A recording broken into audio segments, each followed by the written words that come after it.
This morning, more than 2,200 National Guard troops in the nation's capital now armed. Many seen overnight carrying service-issue pistols, others armed with M4 rifles. All part of what President Trump is calling a crackdown on crime in Washington, D.C. This despite violent crime in the district falling to a 30-year low, down 26% since last year. And now a U.S. official telling ABC News planning is underway to potentially duplicate Trump's mobilization in D.C. and send troops into Chicago.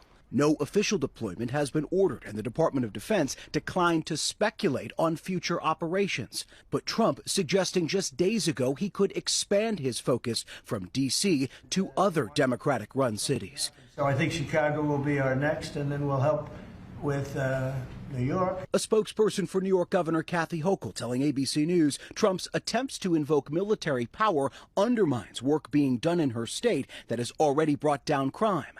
And Illinois Governor J.B. Pritzker blasting Trump's threat, saying the president is attempting to manufacture a crisis. Chicago's mayor pointing out homicides, shootings, and robberies are all down since last year. The city of Chicago does not need a military occupation.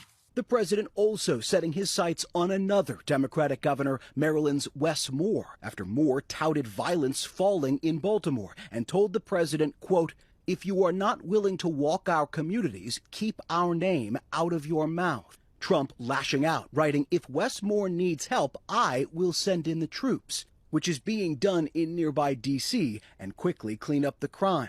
But this year, Baltimore is also seeing a double-digit decrease in gun violence, homicides, and shootings. Moore calling the president's threat unconstitutional and a scare tactic. For a party that talks about state rights, it's amazing how they're having such a big government approach in the way they're conducting public safety.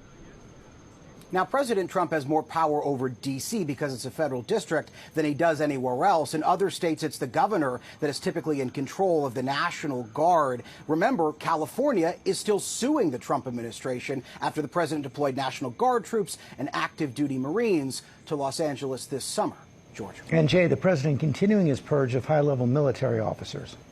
Yeah, that's exactly right, George. Air Force Lieutenant General Jeffrey Cruz has been fired as the head of what's called the Defense Intelligence Agency. That's the same agency that drew the president's ire when it compiled an early intelligence assessment that contradicted what the president and other top administration officials had said, that they had, quote, obliterated Iran's nuclear capabilities in those 3 bombings in June. The Pentagon not giving a reason as to why Cruz was ousted, but he's just the latest top Pentagon official to be pushed out since President Trump took office, including the former chair of the Joint Chiefs of Staff, General C.Q. Brown.